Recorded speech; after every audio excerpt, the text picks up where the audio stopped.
We had to keep it a secret. It was very like I remember it was, I was like, I have to go and do something. I can't really say. Obviously, people started to find out, and there were a lot of rumors and things going around. But yeah, it's a very small town. Word travels very fast. People, I'm really grateful. Everybody was so supportive and kind to me. Hi, Brynn. I'm Adam. Very nice to meet you. Nice to meet you. I appreciate you doing this. This is a podcast about you and your journey in music, and we'll talk about your new song. Amazing. Sweet. So first off, talk to me about where you were born and raised. Massachusetts? Is that what I saw? Okay. What's that like? True. I was born in Western Massachusetts in a small town called Longmeadow. It's a very sweet, wholesome, beautiful little town, and I'm very happy that I got to, grow up there. And I'm very close to my family, so I love going back to visit them. Are you not there? Are you in LA now? I'm in New York City now. Oh, okay. I'm an East Coast girl at heart. So I'm not, this is, I feel like a lot of the things that inspire and inform my music and just my life experience, I feel are true. And I'm here and I can really be connected to that. I love that. So do you come from a musical family, or are you the only one that does music? I do not. Yeah, there's my family. Nobody's in music or does any kind of thing with arts and in my they're all fans of music. I grew up listening to a lot of different kinds of music, but no, none in my household, none in my family really. I mean, my mom's father was really a phenomenal musician and just learned by ear and would always get up and sing at places, but I never got to meet him. And I've always have felt this I don't know. I feel like I am him in a way. I feel like I've written on a lot of his things I've written. There's a song I wrote on my first EP called Imaginary Stranger that's kind of about that feeling. And because a lot of the things that I do, I feel connect me to him. And I've always had this weird relationship to him. And but yeah, I didn't grow up around anybody that was they were all really supportive, but it was my own thing. Okay. And you started playing piano very young? Yeah, I first started taking piano lessons. I think I was 5. When I just couldn't, no one could keep me away from making music. And I was singing melodies, coming up with things as early as then, I just wanted, wow. I started doing I was classically trained, but even then I was writing songs on my own and kind of composing and wanting to make something that felt like it was originally mine. And yeah, it started really, really early for me. And I've loved doing it. And it's just funny how you don't think at that time that it's going to be a career. It just is it's just the most fun thing in the world. And it's so innocent, but now I get to do it pretty much every day. So it's cool. And to have a career, you're only 19 years old, right? Yes. To have your career, really kick off at 15 or so on The Voice. That's very, very rare. Obviously, it is crazy, youngest person to ever win it, but that how cool to know what your passion is and what you want to do and have it validated at such an early age. Yeah. A lot of people don't even figure it out what they're going to do or what they want to do until they're in their early 20s. I feel really lucky to have that sense of it's unwavering, that feeling of I feel this purpose of mine and this love and passion for music and creating things is, I feel really grateful to have that because it's something I can pour myself into fully, and to have something that you love that much is just, I feel regardless of any kind of talent that you have or anybody has, if they just care about something enough, it's a really beautiful thing. Sure. No, I completely agree. But I was just curious. So you said at 5 is when you started learning piano, but you were always it was hard for people to keep you away from making music. Did you have a piano in your house that you were kind of going over and smashing, or was it? I got this I had a electric piano, a very beginner keyboard. One. Yeah. And then eventually my grandparents and my parents and basically my whole family together all shared and bought me a piano, which was really sweet. I think I don't remember how old I was, but it was once they knew I was this is gonna be. You were interested. It wasn't just okay, I'm gonna take a few lessons and then it was after some years then, and it's my baby. It's a baby Grand Steinway. Oh wow. It's in my hometown still, and it doesn't fit in a New York City apartment. So I would imagine. Yeah. but every time I go back home, it's like the first place I run to. And so many of my songs, like Secondhand Smoke, the newest one was written on it. Like a lot of my songs have been written on that piano that I've had for so many years. Wow. So even the songs that are coming out now, those were written. So it wasn't Yeah. like you are recent enough, or maybe it was. I mean, to be Yeah, back. I mean, Are you home pretty often to write? I mean, I wrote Secondhand Smoke as I was graduating high school, so I wasn't in New York City yet. Okay.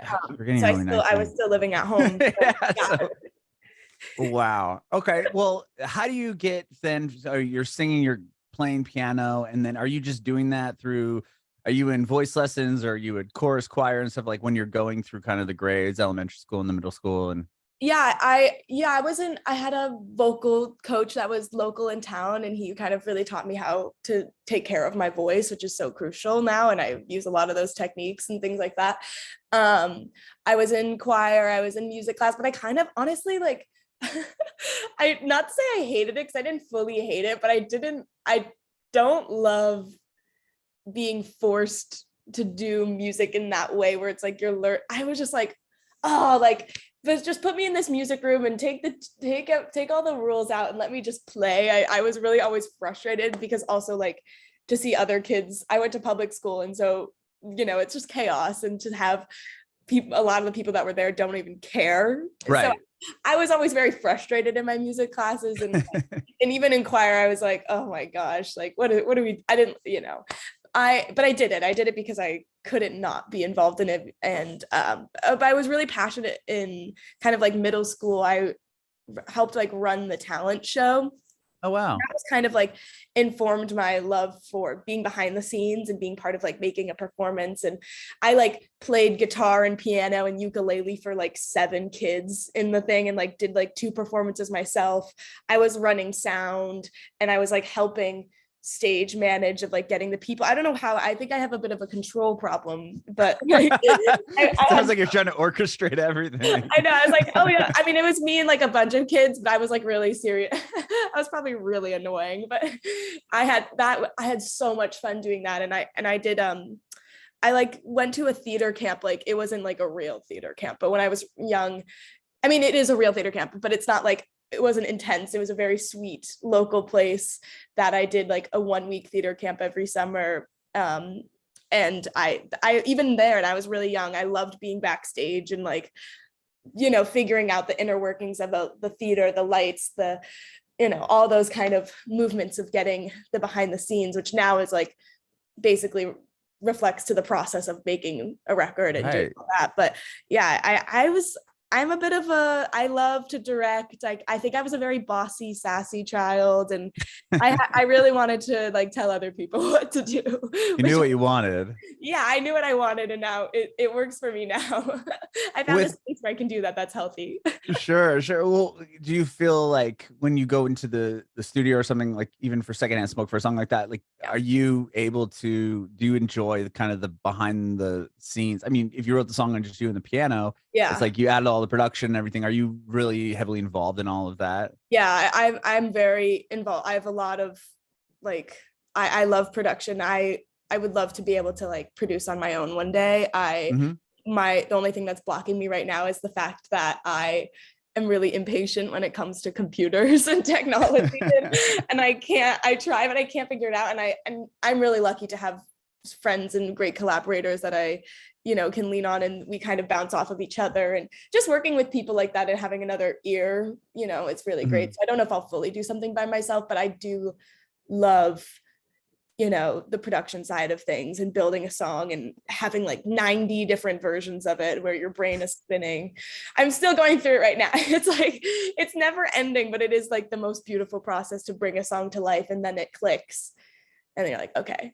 Sure. It's funny because I feel like what I'm going through right now is that a song is done, but it might not be done. And sometimes you just have to be like, you have to let it go. It's very surrendering, the whole process. You have to figure out how to do that. Right. You kind of have to give it away. I've interviewed a lot of artists that said that was a major problem, especially during COVID. You're in the house and you're just spending hours like over and over and over producing something. And it's like, I just have to like not listen to this song for a month and then come back and try to figure out if I love it or if I need to tinker around more. But There's Yeah, a that could song that I get. have that's like gonna come out at some point this year, and I have not listened to it in 8 months because Oh, I wow. cannot. It will drive me crazy, and I'm getting ready to come back. I'll probably listen to it in the next week or so, but I really have been avoiding it like the plague. I'm like, I don't, but I love it. I love a song, and I think about it, and I sometimes I just sing it to myself in the shower, so it's not gone from me. It's just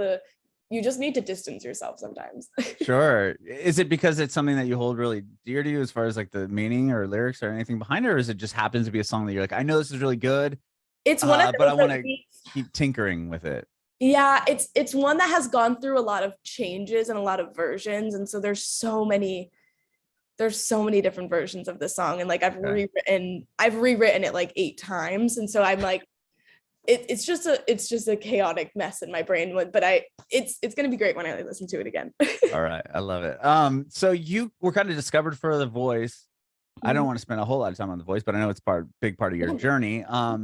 But you were kind of discovered via like a viral Facebook video or something like that? Yeah, it was really random. I I was performing at this like beach bar in Massachusetts. But I wasn't even like, it wasn't a show I was playing. My parents were like, you should go up and ask that guy to borrow his guitar and play a song. And so I did. And somebody at the bar videotaped it and like posted on her Facebook, and it kind of like blew up around Massachusetts people. And then somebody from NBC must have seen it and then Uh-huh. sent me an email, which my whole family thought was like we were getting scammed or something. Right. Of course. I mean, Yeah, I was like 13, and so we were like, sure, like I'm in 8th grade, like there's nothing better to do, let's just see what this is. And it was real, it wasn't a fake email. do you go to like New York or like how does that I work? first went to New York, and then I made it through there, and then I went to LA, and it was for season 13, and Mhm. I made it to the blind auditions where you're like there for a month. It's a whole thing. It was my first time being around people that were like living and working musicians and Right, because it's artists. And all ages. I mean, yeah, you're I was 13 and there's yeah. people like my age that are Yeah. there. I mean, even old, like it's like the widest range of people from all different backgrounds. And you know, I just was soaking it all in. That for when I was there, I was just meeting them and singing with people and just hearing their stories. And, it was really incredible. But I didn't make it. That I didn't like turn any chairs, whatever that first time. Right. And then a week later, they were calling. NBC was like, "Please come back, please come back." And it was the same thing. It was like, you know what? If I'm still in 8th grade, I'm getting ready to go to high school. I don't really have anything better. Like, why not? Let's just do this. I love it's, so fun to be able to meet people. And if this can go somewhere, and there were rumors that it was Kelly Clarkson that was going to be on the next seasons of, Oh, the next one of the judges. yeah. So we should do that. Wow. When you're going to and doing this at 13, you said you went to public school, correct?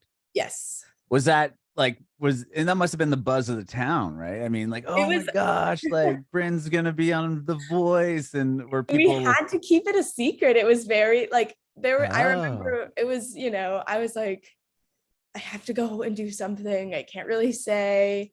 But people started to find out, and there were a lot of rumors and things going around. But yeah, it's a very small town. Word travels very fast. I'm sure. really grateful. Everybody was so supportive and kind to me for the most part. I mean, there's obviously like high school kids. Jealous people. Yeah, yeah, yeah, yeah. But overall, like the town and the community was really, really beautiful to have that kind of moment. And I think when I go back, people come up to me and they say like it really united the town in a different way, because it wasn't like, usually that's just for like sports and things, which is, Right, right. and so it was something really different, and I think exciting for a lot of people. And whoa, sorry.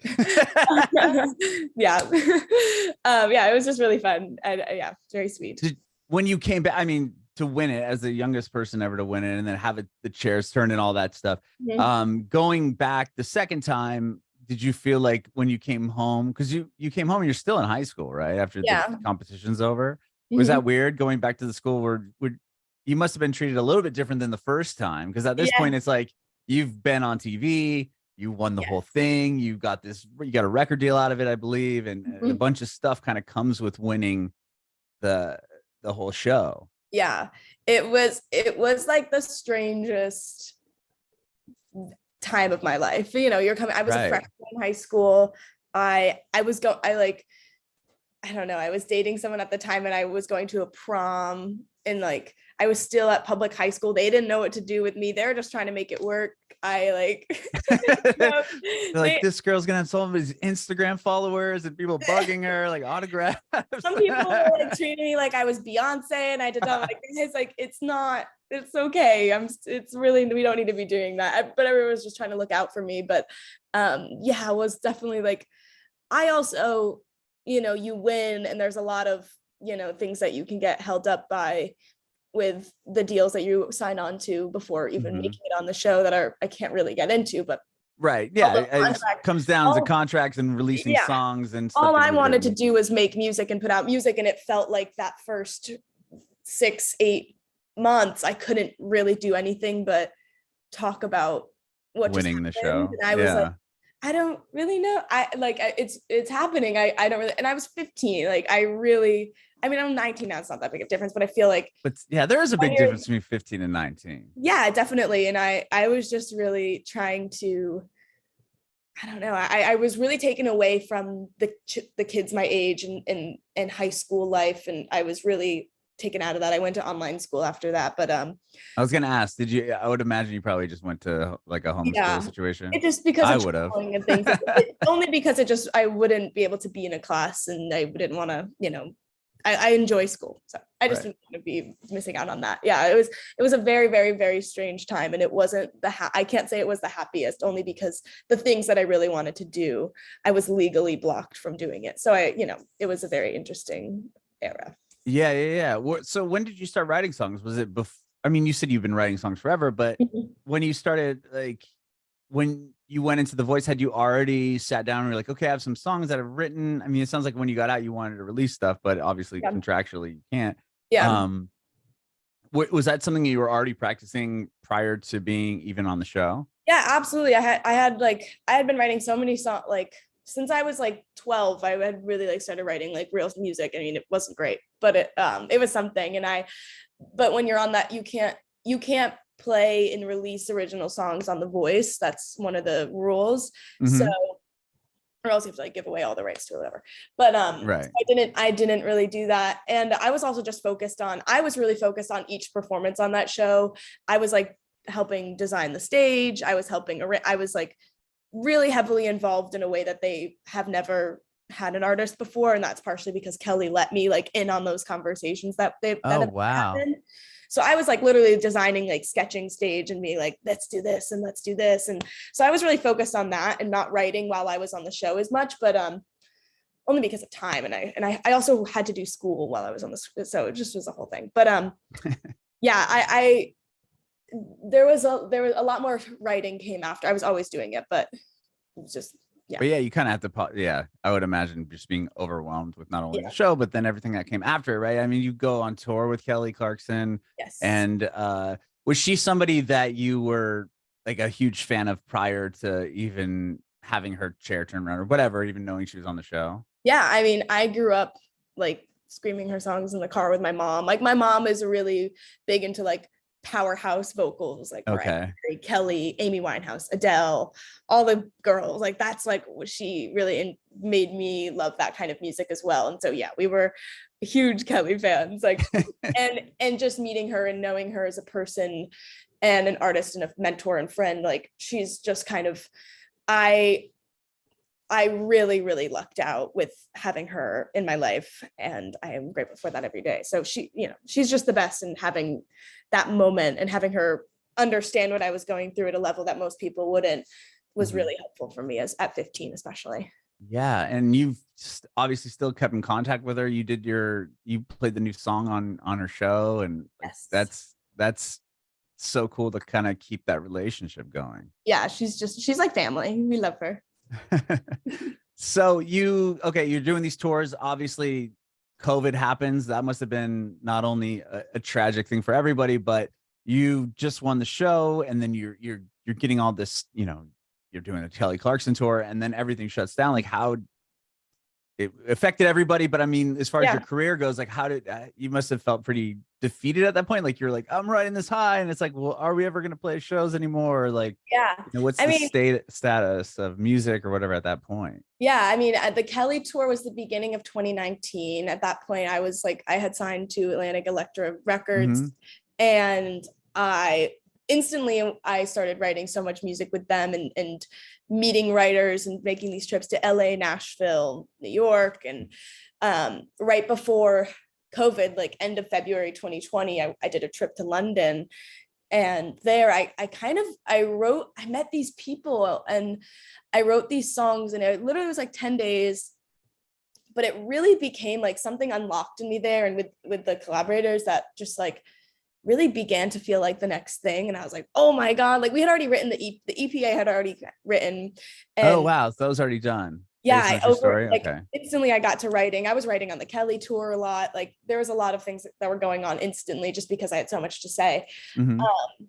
But yeah, I mean, I had this London trip. I was on a high. I was like, yes, yes, yes. And then it was like March, and everything went crazy. But I honestly, yes, it slowed things down in a way that but I can't, I'm not really angry at it, because I also in that time have never written more on my own. I've like I mean, I have a project that I've been building, and the majority of it is just written by me, which is really, really special. And I'm really proud of that.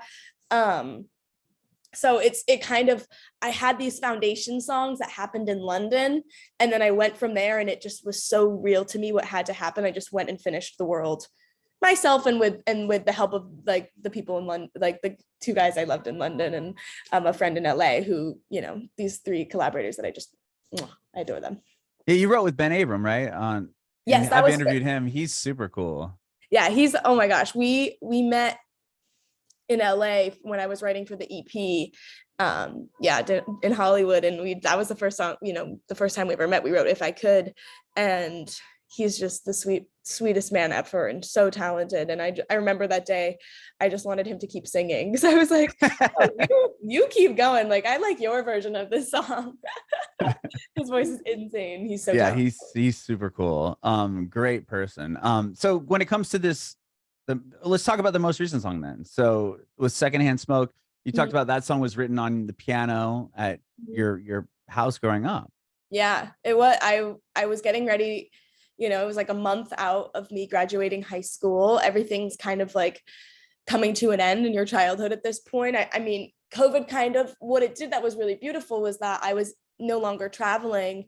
And so that high school experience that I thought I had lost too soon kind of came back to me, which I was really excited about, because I always had wanted to write from an honest place so that it could resonate with the people like my age. If I'm really connecting with people my age, I want to be able to speak accurately to the situations that we go through and not be disconnected, always hanging out with adults. So I was having a very typical high school experience, even though there was always a bit of weirdness to it for me personally because of music. And, I was watching friendships kind of start to fade away, and as people are kind of realizing what they're going to carry forward with them into this next part of their lives. And there's a lot of people that I had in my life for a really, really long time that you're kind of questioning, like, what is this doing? How can I move forward from this? And the negative parts of this, are they going to be with me forever? And who am I really wanting to prioritize a relationship with? And I have so many lovely people back at home, that there were a couple that I was like, this is like really impacting me in a way that I have been writing off for, years. And it's funny because If I Could, that song is about one of my friends, but in a way it was used against me at the end of the day, being like, you have a relationship with someone that might not be good for you, and maybe you should listen to the song that you wrote. Oh, okay. So I listened to If I Could, and a lot of things had been happening, and I was just completely heartbroken, because friendship breakups are just really, when it happens in a way where things have been building up for a while and nobody's saying anything, and we're going through a pandemic and everybody doesn't know what they're feeling, to have a break like that happen, I was just like, that was a sense of comfort for me, and someone that I spoke to for hours every day. And without them, I suddenly got really nervous about where I was going to go from there, and how I could ever, if the people in my life were always going to be someone that was probably taking more than they're ever going to give. Because it had been a slow decline of like, I don't know if this person's good for me anymore. So Sure. I was, that transitional period of graduating high school, getting ready to move out is so, emotions are so heightened, and everybody's like really nostalgic and emotional. But I just was desperately searching for hope and thinking about coming to New York City. And I had all these, like, I was like, oh my gosh, like my dreams are going to come true and I'm going to be there and do music.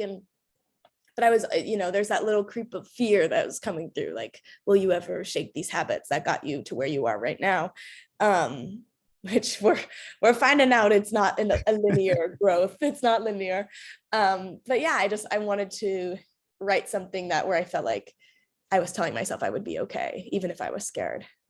I feel like you were kind of in a double, like for me, going out of high school, it's like, yeah, you have these relationships with people. Some people are going to go away to college. Some are going to stay there. Some aren't going to move at all. So that adds a different element to the relationships you have in high school. But to have COVID also happen. So then it's during that time, I feel like a lot of people were even reconsidering certain friendships or relationships. It's like, well, we've been away from each other for 2 years or a year. And it's like, you're almost a little bit more, I don't know, at least for me, a little bit more, you could be a little bit more picky about who you're spending your time with. It's like, we saw who, how quickly it all could be taken away from us. Like maybe we focus a little bit more on these relationships, but you kind of had both of those elements happening at the same exact time. Absolutely. And I'm also like, at this time, I'm working on a lot of new music. I was writing and having like a lot of Zoom, like I was writing songs and then Zooming with producers, like my collaborators that I love. And we were just, catching up and talking about things. And I'd be talking about a lot of the dramatic high school stuff that would be going down. And I'm like, I don't want this. I don't want to do this anymore. I don't want these kind of energies to be impacting me moving forward. And some more, like, a reflection. You want the people that are closest to you. You want to be like, you don't need to agree on everything, but like our morals and our, overall passions in life for making, not that we need to be doing the same thing, but I think there was a lot of disconnect as I was going through that phase. And I was really, really scared because I also have a lot of love for the ones that I don't really speak to anymore. Sure. I mean, who you associate with, right? There's like, I forgot what it is now. I'm going to mess this up, but it's something like with the percentage of like you associate your people and you're like kind of at the same, even if it becomes to like how much money you make, like all these things kind of coming together within like the 5 closest people to you. I don't know. Like I'm saying that all wrong.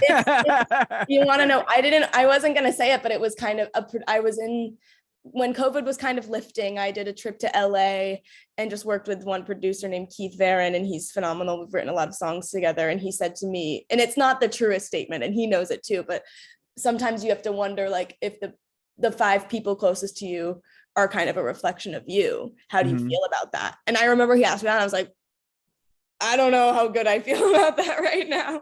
Yeah, that's what I was trying to go with. Like, you want to, like, the people that you surround yourself with, that's kind of, you're mirroring who these people are. Yeah. That's why you're getting along with them. But are you mirroring the people you want to be? Yeah. It was one of those relationships and friendships that it's someone that you would like FaceTime for, like, they could be on FaceTime for 7 hours a day.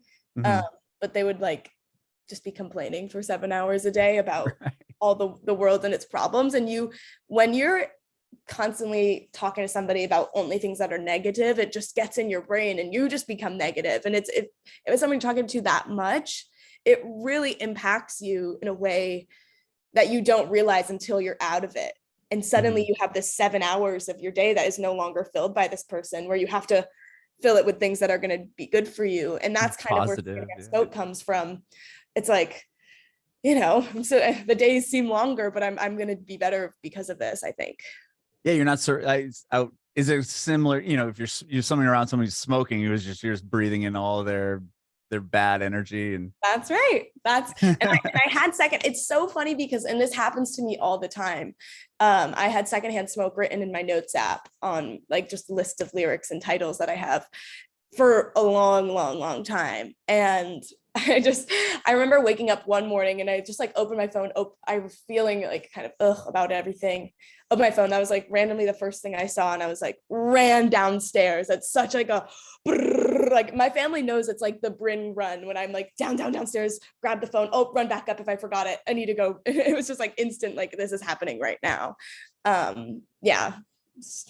And then the song came fairly quickly then? I think I wrote it in like 2-3 hours. It was, wow. And then I had both. I remember I had both of my parents. It was like on a Sunday and everybody was home, and I had both of my parents come and I played it for them, and they were just standing at my piano, and they were both, and my dad doesn't react like this, but they were like very emotional, like, whoa, because they knew things that were going on. And it was, sure. It was really funny to be like, whoa, that really means something. And I felt like they were kind of like, this is how, wow, like realizing what had been going on and how scared I was about how it would affect me. And that was kind of my beginning to being like, maybe I will keep this one to myself.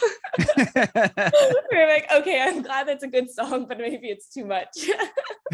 Well, we're glad that you released it because it's awesome. Oh, thank you. Yeah, it's my when you're talking about just having those 7-hour conversations, I was thinking my wife always says like, is this a conversation that's like she calls them elevator conversations. Like if you're having conversations with someone, you're like, did anyone gain anything from this? Or is just like, how you been? Like, what are you up to? And it's like, that was just such a useless piece of everyone's time. But Mm-hmm. but I love the way you wrote the song. It's great. And it makes a lot of sense. Oh, well, thanks. So with you have a few songs out, right? I mean, Convertible in the Rain and Girl Code and Gemini. Are these all going to be part of a project you have coming out? They are all part of a little silly project I won't get into too much, but there is an album, and I've been really intentional with how I'm releasing these. And it, like I said, like it's been a transitional period in my life that I've been writing so much about, and I love this. We've been talking a lot about liminality and this place of the in-between, when you're not quite out but you're not quite in anymore. Mm-hmm. And for me, that high school graduation, and you're not out of the city and you're not quite out of a friendship, but I've written so many songs about that, and it kind of it started in Massachusetts and now I'm here in New York, and so I have a project of this everything in between and getting out, snapshot of all of it. Yeah, it's been really fun. And like Gemini is the first song I released because to me it just felt so like Salem, Massachusetts and witchy, and it was about things from there. And then Girl Code was the next song because I wanted to bookend it, and Girl Code is about meeting somebody in New York. And then Convertible in the Rain and Secondhand Smoke are kind of the beginnings of these like transition and the travels between the two. So it's just getting from one place to the next, but all of the ties that you have to cut and the ones you're going to form in between are really important. I love it. I can't wait to hear the rest of it. I love what you're doing so far, and thank you so much for having this conversation with me, Brynn. Oh my gosh, thank you. Thank you so much for having me. I have one more question before I let you go. I want to know if you have any advice for aspiring artists. Yes, I do. I think the biggest thing for people that are aspiring artists and creatives in general is to, I've like found that it's been the most important thing for me is to journal. And it's not necessarily need to be anything artistic or anything that you're putting a lot of effort in, but unlocking your brain every morning and writing like 3-4 pages of just brain dumping down. It isn't even for artists, for everybody, I think, but for creative people, the way that is just turning on the faucet for your thoughts and you're checking in with yourself in a way that, okay, so now I've started my day, I've written down the dumb things that I'm thinking about, and the way that I write is clearer because of it. The way that I think about production and music is clearer. The way that I listen and process things. It's a really meditative and beautiful thing. And I think writers and people that want to be artists should all be having those kind of moments, even if it feels really stupid. And I don't know, I know that's like a really specific piece of advice, and most people are like, stay true to yourself, but so many people have said that, like, we know that, we hear it. And I just think, like, if you want advice, write in your freaking journal every day, because it will help. And that's something tangible that everybody should do. I love that. I love how specific that advice was. I just have a quick follow-up question, which I never do with people's advice. And when you do that, like when you wake up and you start writing, are you just writing down anything that that's kind of on your mind? Like, okay, today I've got to do this. Like, I'm just curious of something, like what would that look like as far as in your daily life? It looks a lot like, hold on, like my dates and my thoughts and everything. And some days it's 3 pages and some days it needs to be 7. And, it's about anything I want. I just feel, if I challenge myself to fill at least 3 pages. And sometimes if I don't have anything to say, I don't know what to write for 3 pages straight, but usually by like the second page, I find something to write about. It's just that revealing that truth to yourself about your life and what's going on and the way you feel is so important, especially if you're wanting to be an artist, so that you can come from an honest, informed place. So you know where to create from, and even sometimes I write words down in the journal. I'm like, hold on, gotta go somewhere else. And it's all very important. I think, I don't know. It has revealed so much to me and has been so helpful. And so I think everybody should do it.